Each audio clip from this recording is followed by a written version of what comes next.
My name is Jon Witterick and I have a website called Getoutofdebtfree.org, and basically what we do, we help people realise that the whole banking system is basically fraudulent, and we offer them the tools to actually challenge a banking system and basically get themselves out of this fictitious debt. The services we offer are, we offer template letters.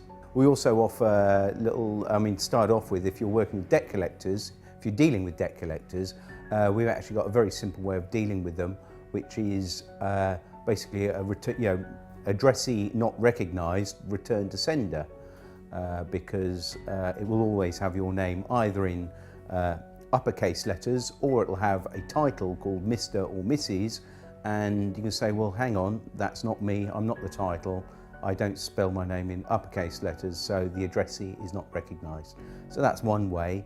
The other way we deal with the banking system or debt collectors is basically say, well, where did the money come from, and have I got a valid contract with you?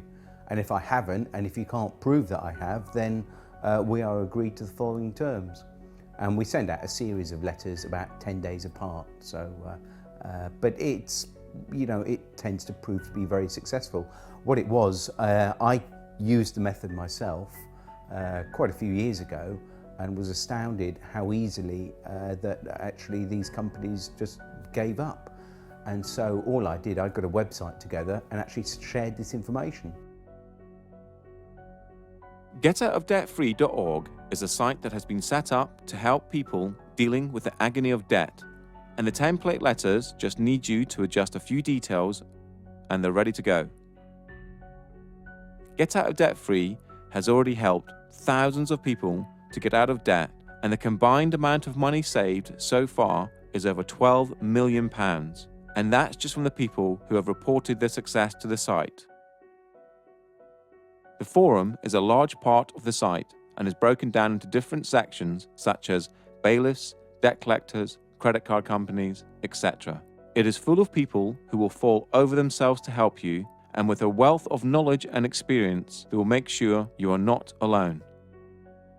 So the important thing is that you have to keep hitting the ball back in the net. What you're doing, whatever they send you, you have to reply to it and send it back. Now, after you've sent them the 3 letters, also what's included in the letters are a fee schedule. And the fee schedule says, well, look, every time you send me a letter, if we can't agree, if you can't prove that I owe you anything, then we're going to agree to the following terms. And, you don't call me anymore. And if you do, it's going to cost you this much. And every time I have to write a letter to you, it's going to cost you this much. So what you do, you send them the fee schedule. And of course, if they do send you anything or contact you, you then start totting it up. And after a while, what you do, you send them an invoice. And if they don't pay the invoice, you can then get onto the small claims court online and actually start, pursuing them for the money. So, what you've got to think is the only power they have over us is fear.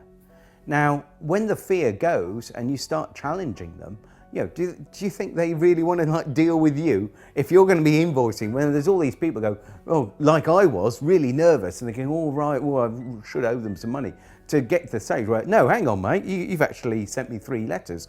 I actually charge £500 a letter now. That's 1,500 quid, plus the 2 phone calls at £100. So that, we're up to about 1,800 quid. So basically, when are you going to pay? How are you going to pay? Now, one of the things that that people often miss when the debt collectors come knocking is that these debt collectors have actually paid off your debt.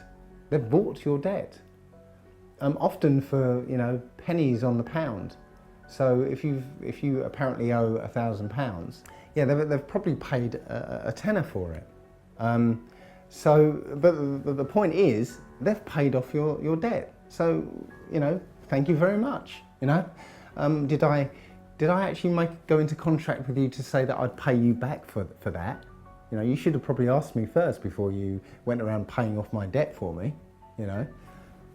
So where's the fear in that?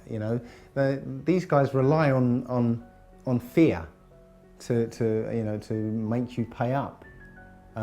If you realise that they've got no power over you, and in fact they've paid off your debt, thank you very much, you know, where's the fear? All you're asking from them is an invoice for the amount they say you owe, Yeah. and nothing comes back. Well, they can't supply what we're asking for. They can't supply, and we know they can't supply that. But we asked for a contract. I mean, we also use contract law because that goes back years, and it's how we would deal with each other. But we'd say, you know, can you give us a copy of the contract signed by both parties? And sometimes on loans you'll get a little squiggle, but no name against it. But the thing is, because they are a fictitious entity and we are a living, breathing soul, we cannot contract under contract law with a fictitious entity. So it's got to be equal to equal, really. It has. Yeah. That's what And the that contract. is- and That's what contract law says. Yeah.